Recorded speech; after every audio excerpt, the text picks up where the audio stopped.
It's on.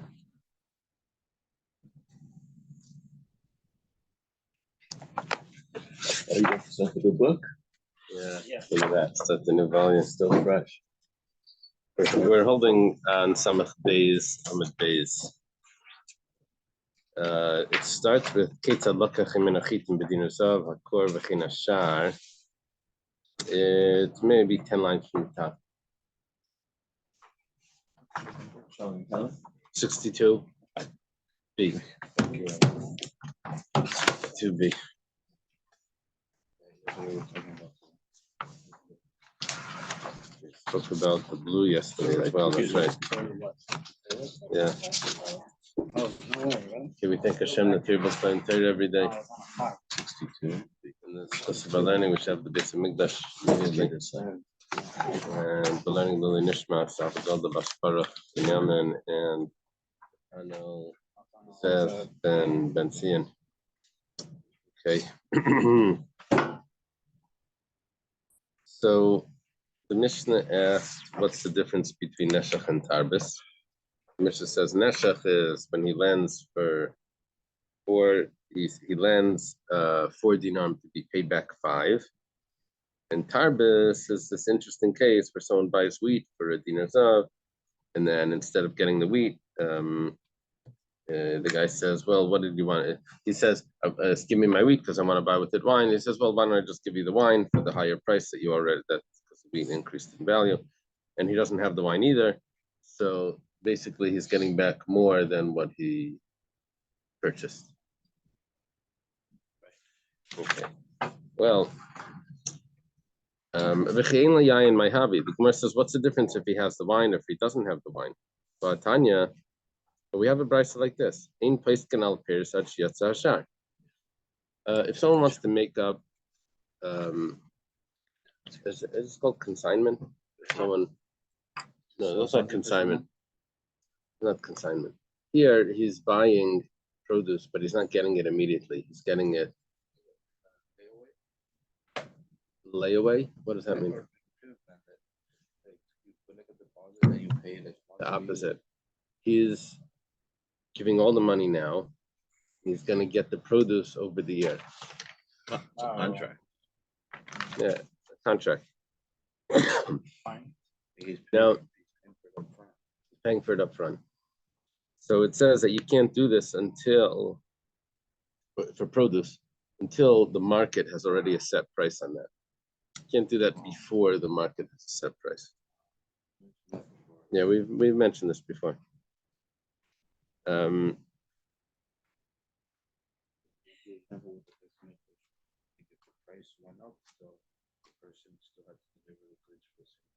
Right. Right. Yatza Hashar, if the market price is already set, in other words, the produce is already available in the markets and they already have a price for it. So then a person can make up that I want to be supplied for this price for the rest of the year. And the reason is because when he gives him the money, so he's actually the seller who's also a borrower in a way, because he's getting the money and not giving the produce immediately. But that's not a problem because he can always get the produce whenever he wants, even if he doesn't have it, but someone else has it because the market price is already out and that's the available price.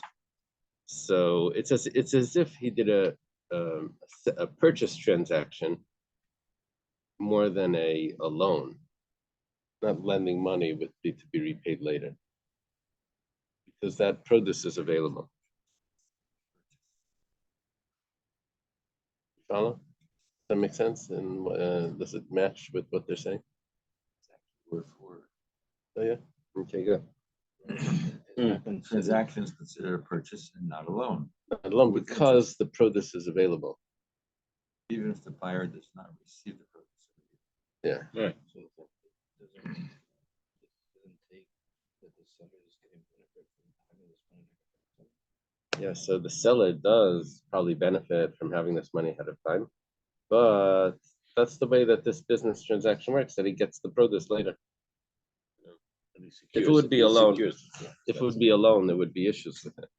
Because maybe the price is going to change and it's going to be repaid with something that's more valuable in the future.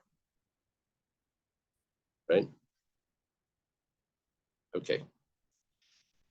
So we're asking now that if the market price is up and we know what the value of the wine is, so then what's the difference if the person has the wine, if the seller has the wine or he doesn't have the wine? What's the difference? He said you were allowed to set up a payment plan, not a payment plan, a contract where the person will supply the wine later. So why are you calling this ribis? This is a regular business transaction. The wine is available in the market. He happens not to have it, but so what? He could go buy it if he wants to. So it's as if it's there. Rabba says our Mishnah is talking about where he didn't transfer them. He gave the money before for the wheat. The money's not available now for the wine. So when do we say that the person can go buy the wine if he needs to? That's if he actually gave him money for the wine. But here he didn't give him any money. Here he didn't give him any. Here he's not handing him money. Here it's, let's take a look. 1 second. Look at the Tanya, so we'll start in a brisa. Someone that is owed by his friend 100 what's a man? 100 zuz, right? 100 zuz. So the lender goes to stand by the borrower's threshing floor. Vaimei says, "Tell him give me my money. I need my money. It's time to buy the wheat. I want to go buy my wheat. This is how I do business." Amalai, so the borrower says to him, "Don't worry, I have wheat. I'll give you the wheat instead of the money." Go and measure how much wheat you should be acquiring based on the amount of money that I owe you, based on the market price today. And I'll supply it with you for the next 12 months. So that's aser. That's prohibited. The lav kisure habal liyadi dami, because that is not. You see, when does this apply? When do we say that the person can go and purchase the wheat even though he doesn't have it now? That's if you actually handed him money. But over here, the money that he handed him was already spent because it was a loan. He already spent that money. He doesn't actually have money to go purchase it even if he wants to. We can say this even though he does not want wheat No, necessarily. he says, "I want wheat." Oh, okay. He says, "I want wheat." He's going to pay him. He says, "Oh, you want wheat? Okay, good. I'll give you wheat." So, because he's not handing him money, so we don't say that. Oh, because that's the market price. If he doesn't have it in his storage, he can go buy it. He actually can't buy it because he doesn't have it. So really, this is a real loan, and in the end, he's going to end up getting more than what he lent. It's good, but it's interest. So originally he wanted just cash. Yeah. Right? He says, "I'll take care of the wheat." But he So said he I'll was- take care of the wheat also. He said he's fine. Okay. So what Rava is this Rava Rabba? What Rabba is doing now is he's explaining that our Mishnah was also, instead of a purchase going on, where he said, "Let me buy this," but actually was he lent him money, is getting repaid wheat. He doesn't have the wheat. He says, "Because I need to buy wine." He doesn't have the wine either. So because of that, that's why it's considered a loan, and he doesn't have the money to go and buy the produce. But we said that if he has them, that if the market price is out, it's not considered a loan. Here we're saying that it is considered a loan because it actually was a loan before we started. He actually lent him the money. Rabba's throwing in another clause into this that it started off as a loan.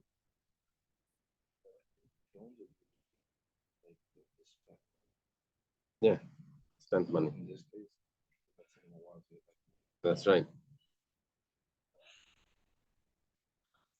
Well, Amalei Abaya, Abaya says he'd like Yisur Abeliyadai. My area ain't like affiliation nami. 1 second. Why are you telling me that it's because he doesn't have the wheat? Even if he doesn't have the wine in this case. Even if he does have the wine.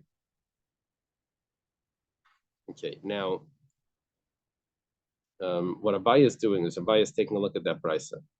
That brisa didn't tell me if the guy had the wheat or not. The brisa says that he goes to his threshing floor and he says, "Give me my money because I want to buy wheat." It looks like the guy is by his own wheat and he actually does have the wheat because it says he's by his threshing floor. By his threshing floor means that he probably has wheat there. And nevertheless, we said, but he didn't give him the money now. So if he doesn't give him the money, so it's prohibited because it's not considered a sale. Considered a loan that's being repaid at a higher price. So he said, so why by us are we saying that if it's only because he doesn't have the wine? Based on that price, even if he does have the wine, the same problem would apply. Elamar Abaya, rather Abaya says, Masnisin Kidetani Rab Safra. Our Mishnah is the way Rab Safra taught it, Beribis Tebei Rab Chia, regarding ribis from the house of Rab Chia. Okay, the Tani Rab Safra, Ribis Tebei Rab Chia. Rab Safra taught a brisa regarding ribis from the house of Rab Chia. I think what that means is that there was a brisa of Rab Chia regarding ribis. I think that's what it means. Not that he gave ribis. Yeah. Yesh dvarim sheim mutarim v'asurim pnei aramas ribis. So Abai is changing the case of it to tell us what our issue is. This is not just interest. This is not only the dust of interest, avak ribis. This is haramas ribis. It appears to look like ribis. It's even less than that. Kate said, prohibited because they are artificers. I don't know what that means. Used to circumvent transgressing the prohibition of interest. uh-huh. Does that make sense? So it's a trick of ribis. Yeah. Trick. Kate harama means a trick. Kate said, what's the case? Amalei halveni mana. Someone says to another, he says, lend me $100. Amalei mana ainly. I actually don't have $100, but chitim money actually, but I do have wheat that has the value of $100, and that'll give to you. Okay. Well, nothing like chitim mana. So he gave him the wheat.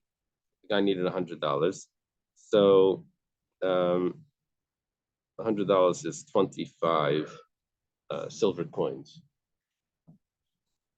Then the guy says, well, I really need the money quickly. I would go to the market and sell the wheat and get the $100, but if you can just buy it back from me, please, with whatever money you have, which turned out that he only had 24 coins, not 25. It turned out to be 96 the smaller coins.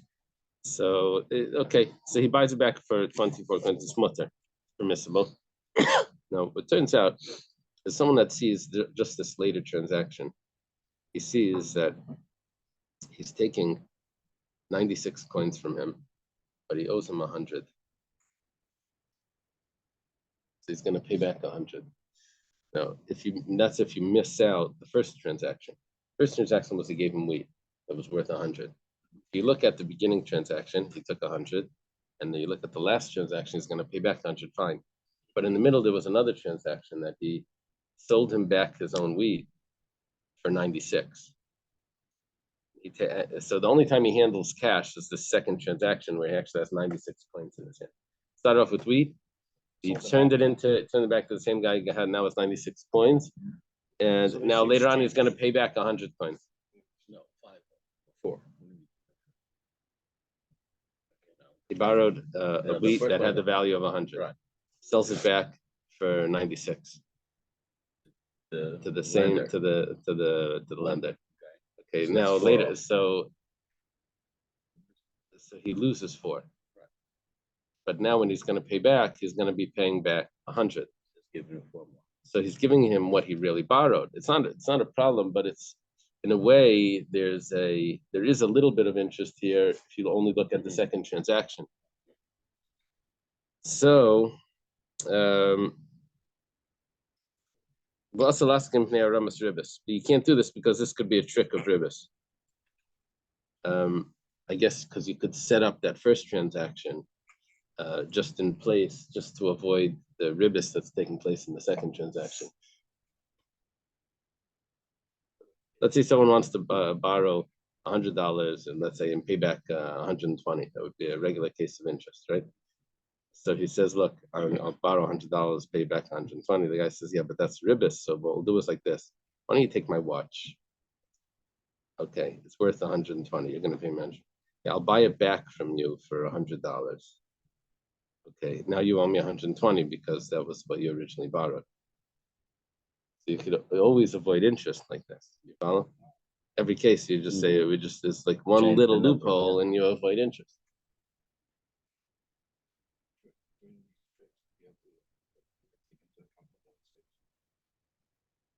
Oh, you're talking about that, yeah, probably, but that would only be if the person doesn't know about it, and you could agree to whatever. You could agree to buy it. Okay, so Ketzad, we just did Ketzad. So here too, but it really took place over here in the Mishnah was he said, lend me 30 coins. Amalei Shleshim dinar mainly. Says I don't have 30 coins. But Chitim Shleshim dinar yeshti, but I do have wheat that has the value of 30 coins. Shani nice enough that I'm ready to give to you. Nasan Chitim Shleshim dinarim. Because of Alaka Mena Medina Zav. So you gave him the wheat for 30 coins and you bought them back for 25. So if the borrower here is the seller. If the borrower actually has the wine, Yoav Leibeshleshim dinar, that he's ready to give him for the 30 coins, and Peruhu the Kashal Kumine, then he's just taking him produce because he took produce, he gave it back, and at the end he ends up with produce in the end. So it's basically just exchanged produce for produce. But if he doesn't have the actual wine there, then what he's doing is he's taking money, and that appears to be interest.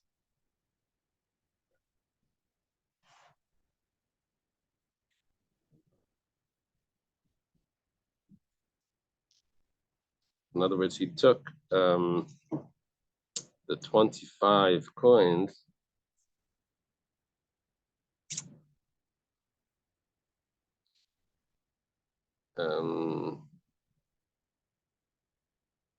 No, because he took the 25 coins and he's going to be giving back 30. So is this a pshat in our Mishnah?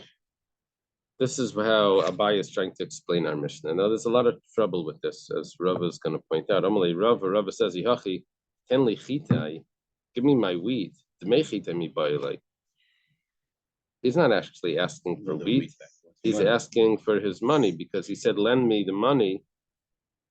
He says, "I'll give you wheat." So, but in the Mishnah, it looked like he bought the wheat. And he says, give me the wheat. Really, he's asking, no, I lent you money. Give me my money. Right? Because where he switched it here to where he's lending him money.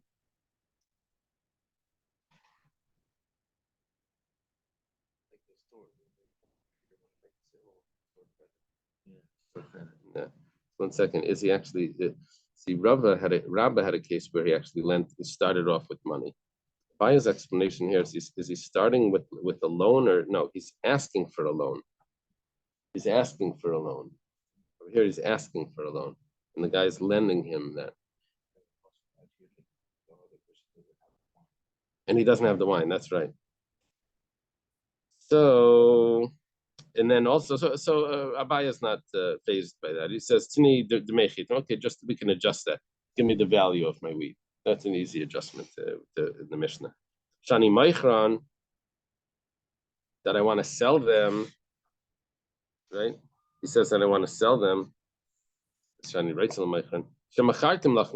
It should be that I sold them to you, because what happened over here was he got the wheat and then he sold them back the wheat for 25. So it's not that I want to sell them; it's that I sold them to you.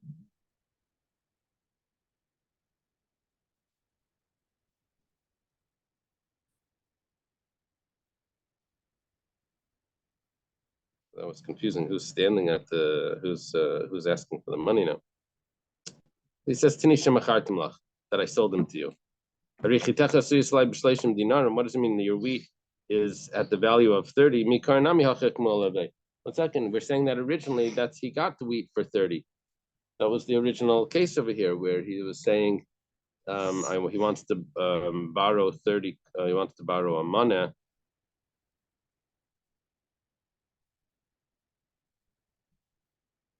No, he says I want to borrow 30 coins. He gives him wheat for 30 coins and he buys them back for 25. What do you mean that they became now worth 30? They were worth 30 originally when he borrowed them. So Hachi Kamar. This is what it means to say. The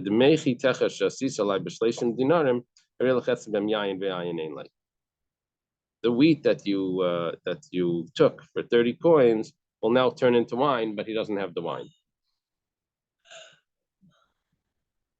It says 1 second, but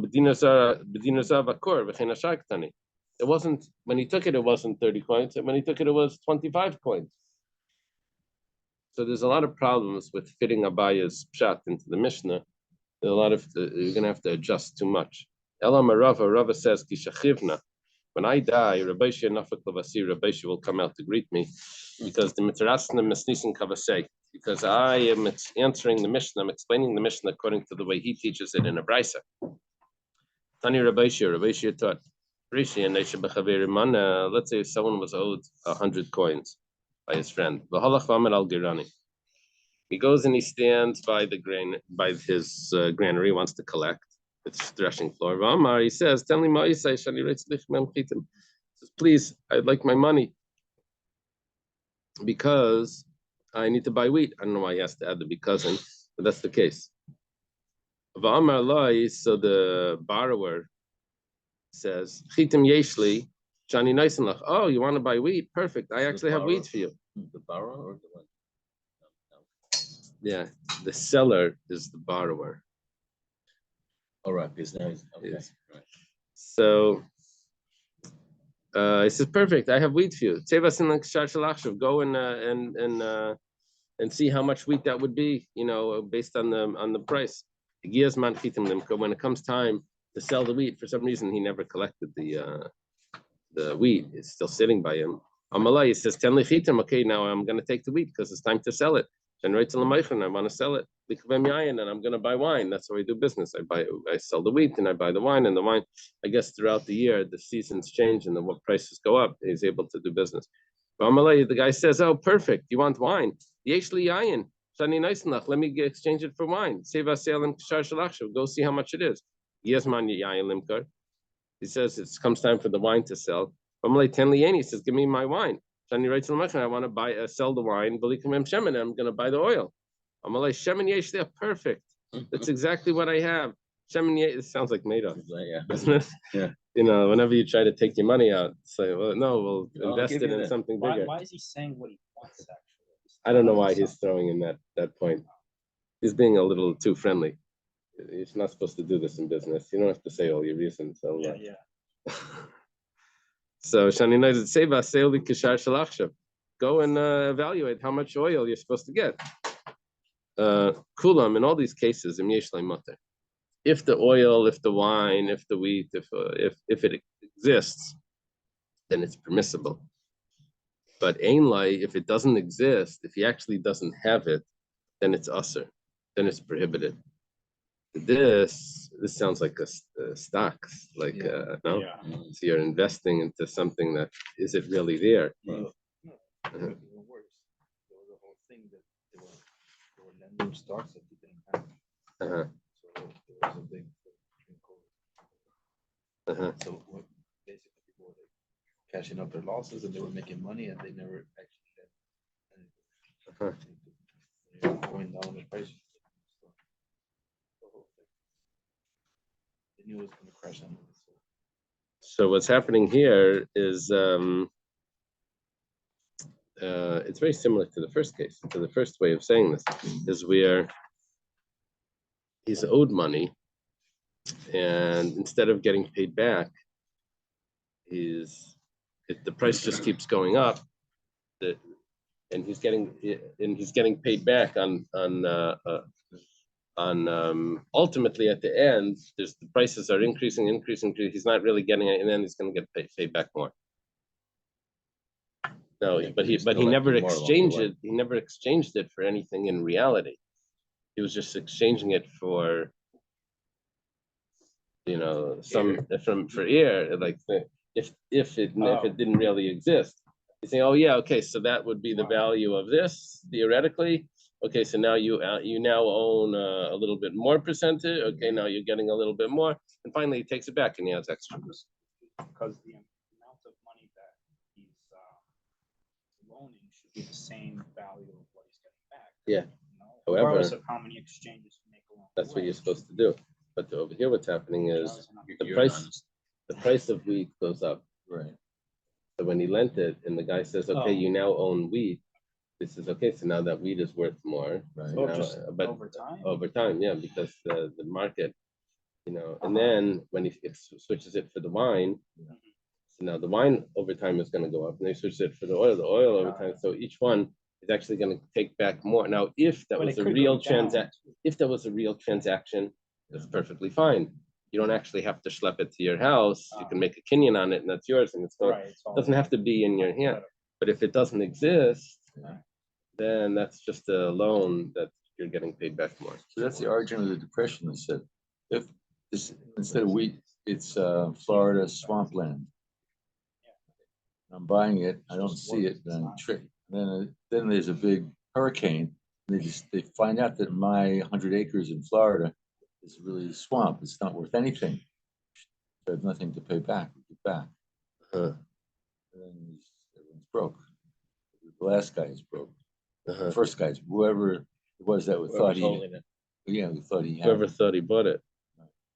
Wow. That's What's what it? we spoke about. I don't know if we can make this thing about property and land, but so like personality like that, he has to give it Yeah, to you to instead actually of take it, just right. paying.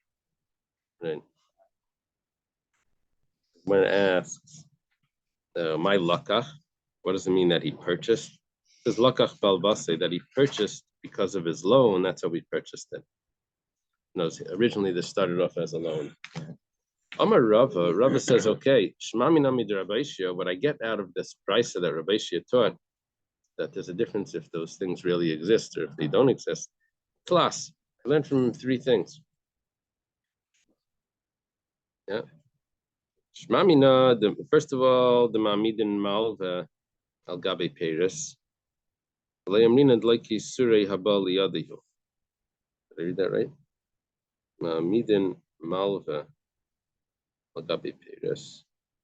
Yeah. That he could pay back with produce, and we don't say that. 1 second.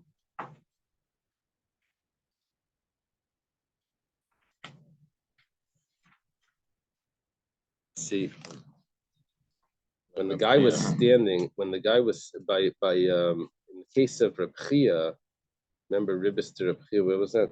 Right over here.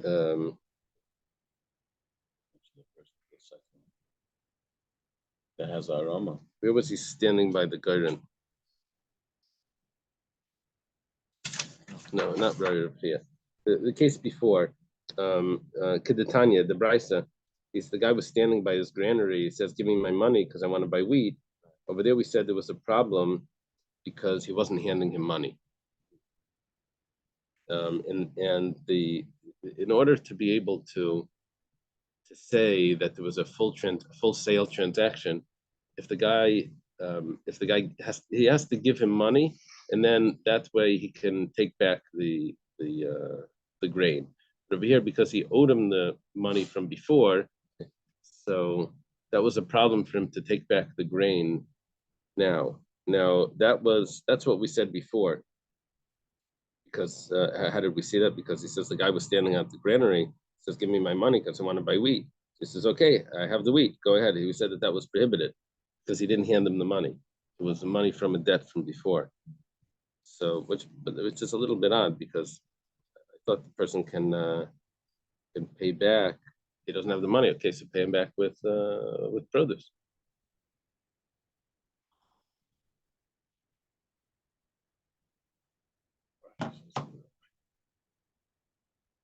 I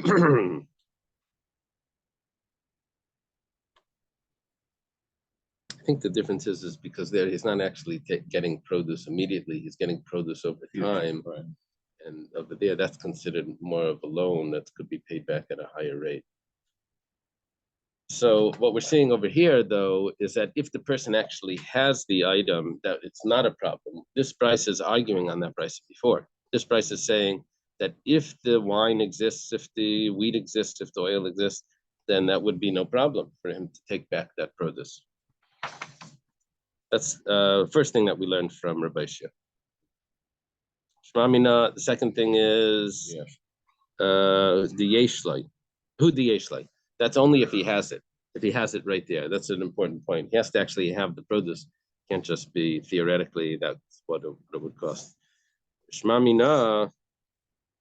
This is quite a business, Gemara. It's a very modern business. Where things are being sold that don't really, it's not really transferred. You know? It sounds like they're trading futures.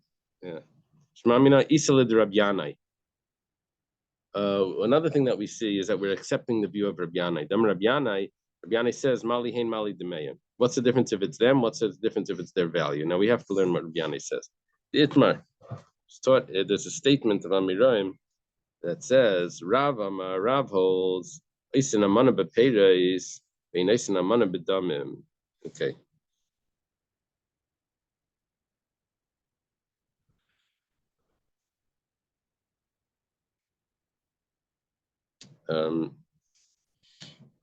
You can give money to buy produce that you'll take at a future time, but you can't give money to take back the value of produce at a future time, because then this is like investing in that produce, and then taking back actual money afterwards is going to be more than what you gave. That's going to be interest. It could be less as well. That's true. That's true. That's an important point. The Gemara is going to mention that. Now, that's Rab's opinion. Rabbi Yana says, Mali hen Mali demem. What's the difference what you take back? You have to take back the produce. You can take back the value of the produce as well. What's the difference? Okay, that's Rabbi Yana's view. Now, what we're saying now is that since in that case before with Rabbi Shia, where he lent him the money, right? And then he's taking back produce, and then he doesn't take back the produce. He's taking back that value of produce and wine, and then he doesn't take the wine. Then apparently he can take the money as well. It doesn't have to be the actual produce.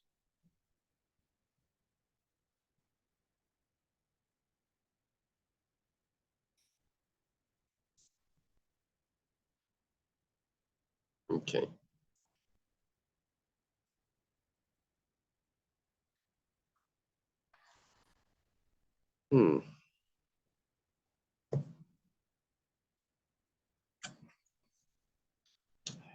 Okay, where are we holding Meisvei? The Gemara has a question. Kula mimyesli mutter. Only if he has the produce is it going to be mutter.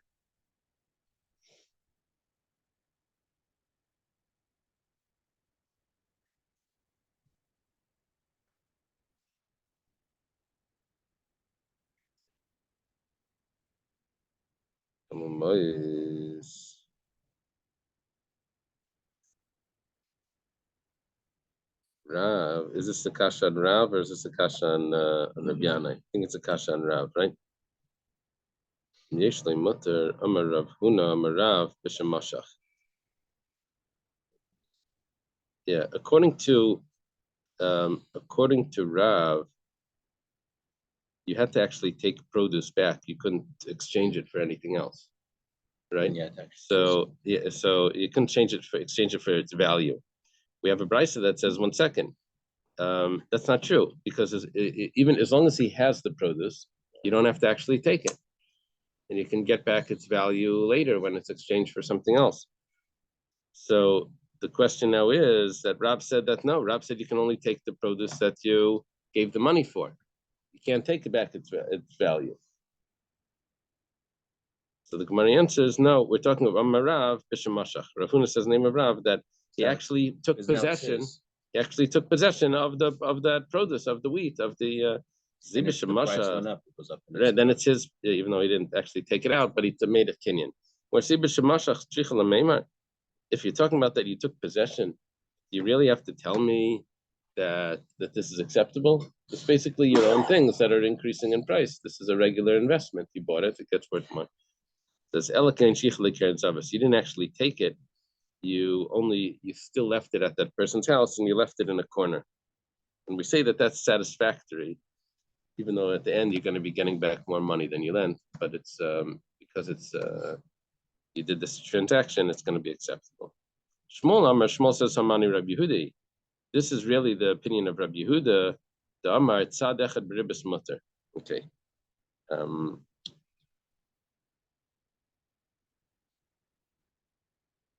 Tzad echad b'ribas means that sometimes it's a ribas.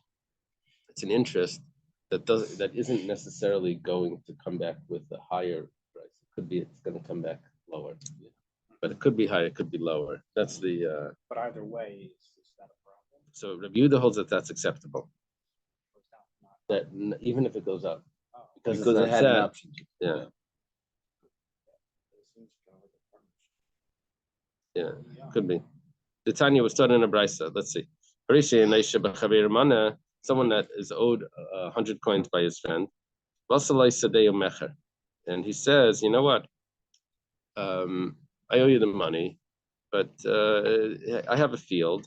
Why don't you take the field until I'm able to pay back the loan? You take the field. Now, bismansha meicher eichel peres.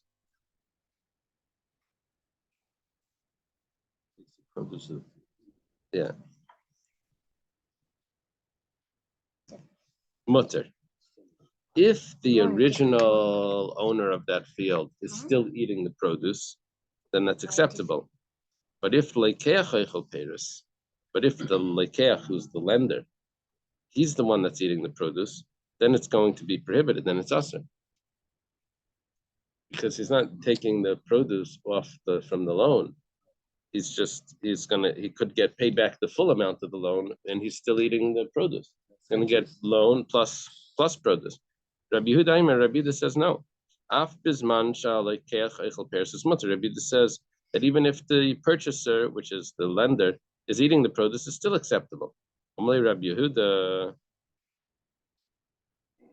Amar Rabbi Yehuda. Rabbi Yehuda says it's not Amalei. It's Amar Rabbi Yehuda supposed to be. Ma'aseh b'Baitis ben Zainim. There's a story with Baitis ben Zainim. Who is Baitis ben Zainim? Do you have any comment over there? I recognize the name, but wealthy man of stature in the time of Rabbi it's known from several sources that he ran an import-export business. That's right outside Krachabad. Right. And owned a lot of property. Apparently, he was on close terms with the leadership of the Sanhedrin. God-fearing man, he took great care to act only with the approval of the sages. And therefore, his conduct is mentioned several times in the Talmud. Like this was possibly the son of Zuni, man who was appointed to an official office by Rabbi Gamliel. It's possible that Zunin is mentioned as an important man in the days of Rabbi Yehuda. And Nasi was Baitos' son. Baitos ben Zuni.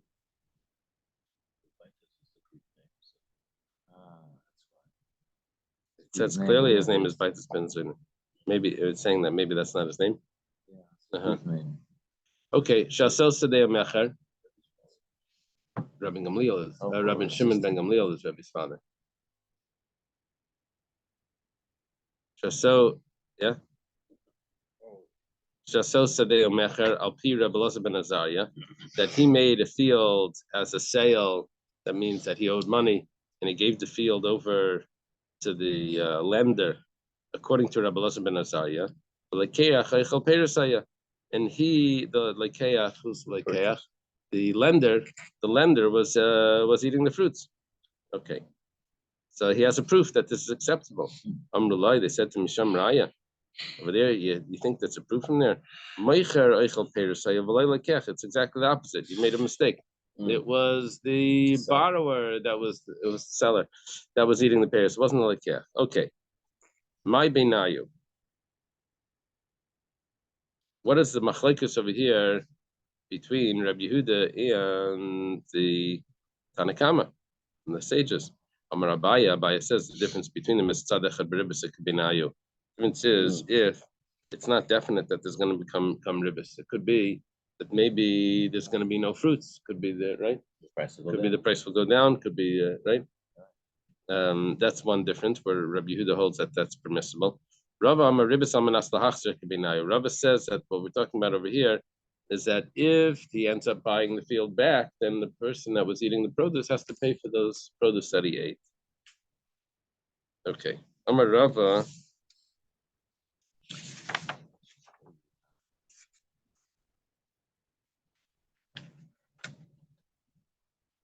Let me leave it by Amar Rava. Let's leave it by Amar Rava. We'll stop here. Yeah? Is that okay? Okay. Have a good day, everyone.